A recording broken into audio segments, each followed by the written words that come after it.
नमस्कार, उत्तराखंड बुलेटिन में आपका स्वागत है। मैं हूं आपके साथ निशा शर्मा। खबर की शुरुआत करते हैं सितारगंज से, जहां पर भाजपा युवा मोर्चा के नवनियुक्त प्रदेश महामंत्री दीपेंद्र कोश्यारी का भव्य स्वागत किया गया और इसी कार्यक्रम की शुरुआत मुख्य चौराहे से की गई, जहां पर बड़ी संख्या में युवा मोर्चा कार्यकर्ता और स्थानीय नेताओं ने फूल मालाओं से उनका अभिनंदन किया। और इसी के बाद नई मंडी के सभागार में आयोजित स्वागत समारोह में गगनभेदी नारों के बीच दीपेंद्र कोश्यारी ने कार्यकर्ताओं को भी संबोधित किया। उन्होंने अपने संबोधन में कहा कि युवा देश की सबसे बड़ी ताकत है और जब युवा आगे बढ़ते हैं तो राष्ट्र प्रगति करता है। जी हां, उन्होंने उत्तराखंड की धामी सरकार की विकासात्मक उपलब्धियों की भी सराहना करते हुए कहा है कि राज्य और केंद्र की जन कल्याणकारी योजनाओं को घर घर पहुंचाने में युवा मोर्चाओं की भूमिका अत्यंत महत्वपूर्ण है। उन्होंने विश्वास व्यक्त किया कि प्रदेश की युवा शक्ति आगामी विधानसभा चुनाव में भाजपा को दोबारा से प्रचंड बहुमत दिलाने में निर्णायक भूमिका भी निभाएगी। वहीं दीपेंद्र कोश्यारी ने सितारगंज की जनता के स्नेह के लिए आभार व्यक्त करते हुए कहा कि यह सम्मान उनकी जिम्मेदारी को और अधिक बढ़ाता है। वही कार्यक्रम ने संगठन में एक नई ऊर्जा को भी भर दिया। सितारगंज से मनोज हालदार की विशेष रिपोर्ट।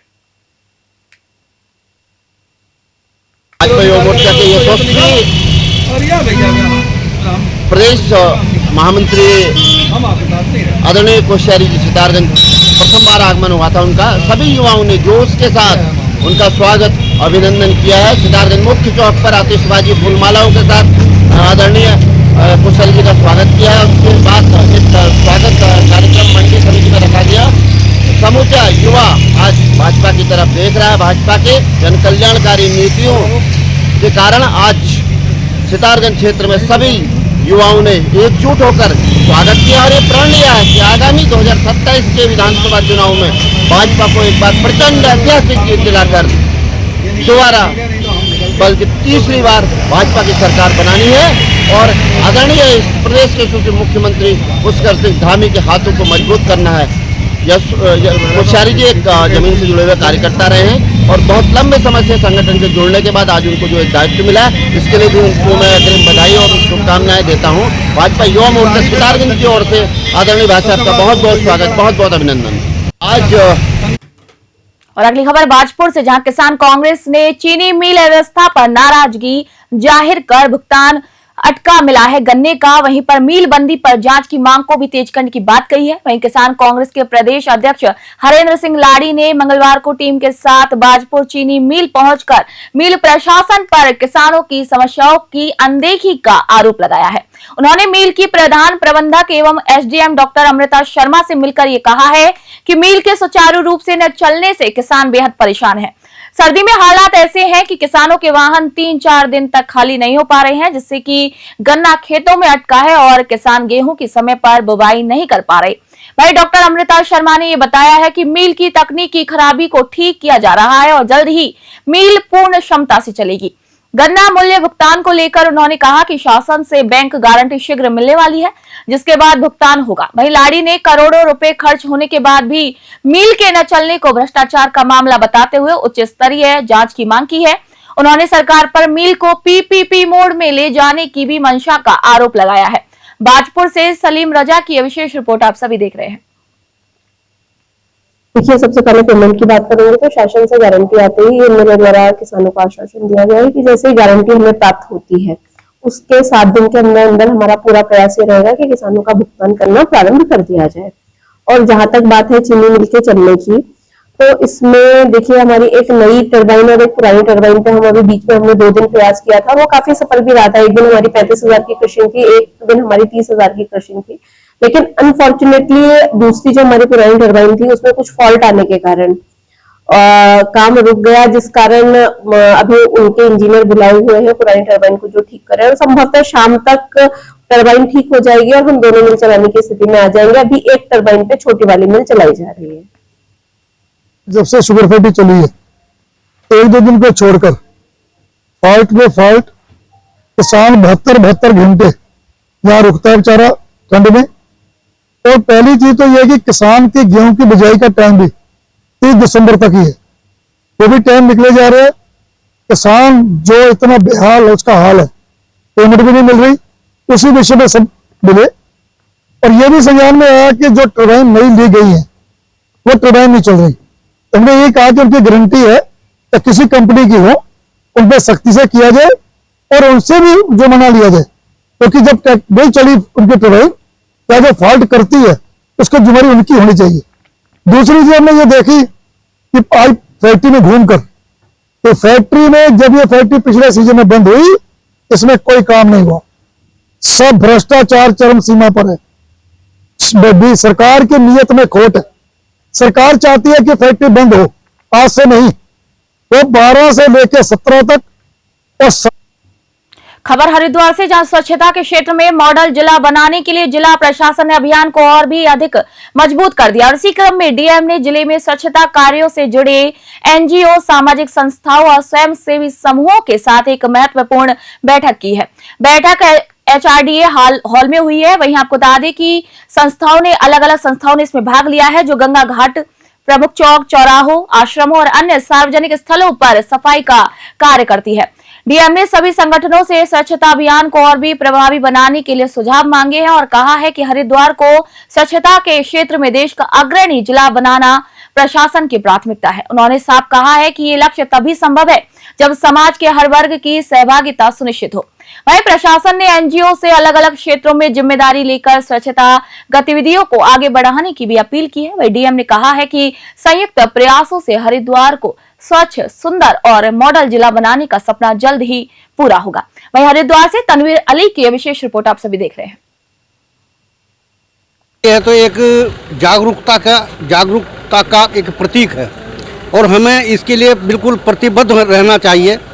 यह हमें प्रतिबद्धता दिखानी चाहिए। प्रत्येक नागरिक का ये कर्तव्य है, ये ड्यूटी है कि जितनी साफ सफाई रहेगी उतना हमारा शहर अच्छा रहेगा और हम भी अच्छे रहेंगे और हमारा विकास और हमारे शहर का नाम होगा। जो एक मॉडल हमें दिखाना चाहिए और हमें पहले भी ये कार्यक्रम रहे हैं, लेकिन अभी जो ये कार्यक्रम हुआ है इसके लिए मैं बधाई देना चाहता हूँ यहाँ के प्रशासन को। इसमें जगह जगह सफाई अभियान के साथ साथ लोगों को कैसे इस कार्यक्रम में जोड़ा जाए, उसके लिए आज एक यहाँ पर बैठक की गई थी, जिसमें गैर सरकारी संगठन, कई संस्थाएं यहाँ पर आई। उन्होंने क्या क्या सफाई के लिए क्या कार्य कर रहे हैं और कैसे कर सकते हैं, उसमें जिला प्रशासन के साथ कोऑर्डिनेट करके, नगर निगम के साथ कोऑर्डिनेट करके हमने कुछ एरियाज़ डिसाइड किए हैं। कुछ कमियां भी पता चली हैं, जिसमें कि विभागीय अधिकारी को डायरेक्शन दिए गए हैं। जैसे कई जगह अतिक्रमण की शिकायतें प्राप्त हुई हैं, कुछ जगह जो है गंदगी अभी भी है, वहाँ पर कैसे हम मॉनिटरिंग और बेहतर कर सकते हैं, और जो नॉन गवर्नमेंट बॉडीज़ जो कार्य कर रही हैं उसमें नगर निगम या अन्य जो हमारी सरकारी विभाग हैं वो कैसे इन्वॉल्व होकर साथ में काम कर सकते हैं, इस बारे में विशेष चर्चा की गई। खबर उत्तरकाशी से, जहां पर नेशनल पार्क के उच्च हिमालयी क्षेत्रों में बर्फबारी शुरू होते ही निचले इलाकों में कड़ाके की ठंड बढ़ गई है। तापमान लगातार गिरने से पार्क क्षेत्र में पानी के नलके भी जम गए हैं और कई छोटे जल स्रोतों का पानी भी बर्फ में तब्दील हो चुका है। और इतनी कठोर परिस्थितियों के बावजूद गंगोत्री नेशनल पार्क की टीम लगातार अपनी ड्यूटी को निभा रही है। गंगोत्री इंचार्ज राजवीर रावत के नेतृत्व में वन विभाग की टीम नेशनल पार्क के ट्रैक रूट, वन मार्गों और ऊपरी इलाकों में लगातार गश्त कर रही है। जंगली जानवरों की गतिविधियों पर भी विशेष निगरानी रखी जा रही है, ताकि ठंड के मौसम में उनके प्राकृतिक आवास की सुरक्षा सुनिश्चित की जा सके। वन विभाग के कर्मचारियों ने बताया है कि बर्फबारी के बीच गश्त करना कितना चुनौतीपूर्ण है, लेकिन पार्क सुरक्षा और वन्य जीव संरक्षण सर्वोच्च प्राथमिकता है। वही टीम लगातार पार्क में हो रही गतिविधियों पर भी नजर बनाए हुए और ठंड के बावजूद निगरानी अभियान बिना किसी रुकावट जारी है। उत्तरकाशी से सुमित कुमार की विशेष रिपोर्ट आप देख रहे हैं।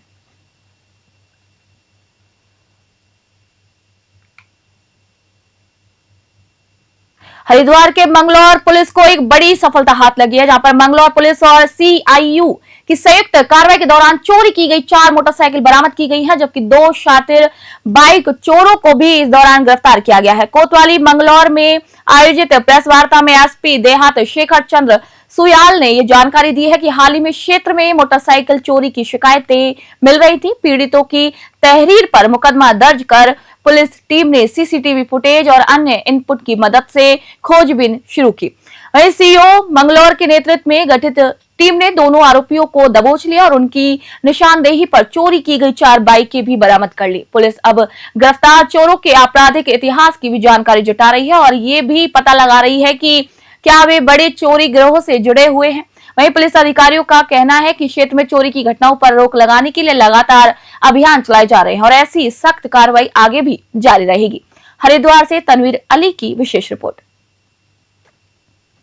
देखिए, इस प्रेस कॉन्फ्रेंस का मेन मकसद आज जो थाना मंगलौर ने एक अच्छी कार्रवाई की है, एक अच्छी पकड़ कर रखी है। हमारे सीओ साहब के नेतृत्व में एसएसआई को एक टीम बना करके कुछ काम सौंपा था। पिछले कुछ समय से 2-3 बाइकें चोरी की यहाँ सूचना मिली थी, लोग हमारे पास भी आ रहे थे, तो निर्देशित किया गया था कि इसमें जल्दी काम करें। तो काफ़ी सारे सीसीटीवी देखने के बाद, पुराने चोरों के बारे में तहकीकात करने के बाद फाइनली कल हमारी टीम को 2 चोर मिले, जिसमें एक का नाम गुलशजर और एक का नाम सोनू है। दोनों भनेड़ा टांडा मंगलौर क्षेत्र के रहने वाले हैं। उनके पास से, उनके कब्जे से 4 बाइकें रिकवर हुई है, जिसमें से 2 बाइकें जो थाना मंगलौर में ही लॉज्ड एफआईआर में है चोरी में, और एक थाना रुड़की की और एक यूपी के किसी थाने से रजिस्टर्ड में लॉज्ड एफआईआर में है। अभी जो एक अच्छा ये बात है कि ये जो दोनों चोर हैं, इनका क्रिमिनल हिस्ट्री है और इनके बारे में हम पता करेंगे कि और भी इन्होंने अगर कहीं से कुछ चोरी की कर रखी है, इनका कहीं ऐसा कुछ। हरिद्वार से एक और बड़ी खबर आ रही है, जहां पर दिल्ली बम ब्लास्ट के बाद पूरे उत्तराखंड में सुरक्षा एजेंसी अलर्ट मोड पर, और इसी कड़ी में हरिद्वार के थाना सिडकुल क्षेत्र स्थित 150 चौक पर आज बड़े स्तर पर संयुक्त चेकिंग अभियान चलाया गया। सीओ ट्रैफिक संजय चौहान, थाना अध्यक्ष नीतीश शर्मा और ड्रग इंस्पेक्टर अनीता भारती भारी पुलिस बल के साथ मौके पर मौजूद रहे। टीम ने हर वाहन की बारीकी से तलाशी ली, वही संदिग्ध व्यक्तियों की पहचान सत्यापित की है और उनके दस्तावेजों की भी जांच की गई। इसके साथ ही प्रतिबंधित दवाइयों की तस्करी पर भी विशेष निगरानी रखते हुए कई वाहनों की गहन चेकिंग की गई। अधिकारियों ने स्पष्ट चेतावनी दी है कि किसी भी तरीके की अवैध गतिविधि, संदिग्ध मूवमेंट या फिर प्रतिबंधित सामग्री मिलने पर सख्त कार्रवाई की जाएगी। वहीं संयुक्त टीम ने भी साफ किया है कि सुरक्षा को लेकर किसी भी स्तर पर समझौता नहीं होगा। आने वाले दिनों में इस तरीके के चेकिंग अभियान और भी कड़े किए जाएंगे, ताकि जिले की कानून व्यवस्था और सुरक्षा व्यवस्था पूरी तरीके से मजबूत और नियंत्रण में बनी रहे। हरिद्वार से तनवीर अली की विशेष रिपोर्ट आप सभी एक बार फिर देख रहे हैं। चेकिंग अभियान लगातार जारी है, क्या किस तरह से चेकिंग अभियान किया जा रहा है पूरे जनपद में लगभग? जी, मैं बताना चाहूँगा जनपद ज्यादा भी पुलिस मुख्यालय स्तर से हमारे पूरे प्रदेश में चेकिंग अभियान जारी है। हमें मुख्यालय से सूचना प्राप्त होते हैं कि आपको इस समय तक चेकिंग करनी है। उसमें संदिग्ध वाहन, संदिग्ध व्यक्ति, ताकि कोई अप्रिय घटना ना हो और कोई इस तरह का क्राइम घटित ना हो जिससे हमें नुकसान हो। अधिकतर क्या है? हाँ, चेकिंग में देखिए फर्क तो पड़ता ही है। जब चेकिंग होती है तो नेचुरली उसका इफेक्ट पड़ता है। जब से लगातार चेकिंग चल रही है, आपने देखा होगा हमारे प्रदेश में कोई घटना नहीं, और इसमें काफी चीजें एनडीपीएस से संबंधित या इलीगल सामान जो है वो जब्त किया गया है, चालान की कार्रवाई भी की गई है, और लगातार ये बहुत फ्रूटफुल है चेकिंग लगातार और लगातार चल रही है। देखिए, मैं आपको बताना चाहूंगा कि ये पुलिस मुख्यालय के निर्देश पे चेकिंग चल रही है और हमारे जनपद के जो प्रधान साहब है उसका निर्देश भी होता है, बहुत अच्छी तरीके से चेकिंग चल रही है। तो आप देख रहे हैं बुलेट प्रूफ जैकेट भी है, वेपन भी है, और इस समय मैं 150 चेक पकड़ा हूँ, थाना सिडकुल के अंतर्गत आता है ये। हमारे साथ में drug inspector Anita Bharti ma'am भी है। चेकिंग अभियान लगातार जारी है, क्या किस तरह से चेकिंग अभियान किया जा रहा है पूरे जनपद में लगभग? जी, मैं बताना चाहूँगा जनपद ज्यादा भी पुलिस मुख्यालय। उत्तराखंड स्पेशल बुलेटिन में फिलहाल के लिए इतना ही। देश दुनिया की खबरों के लिए देखते रहिए News 21। नमस्कार।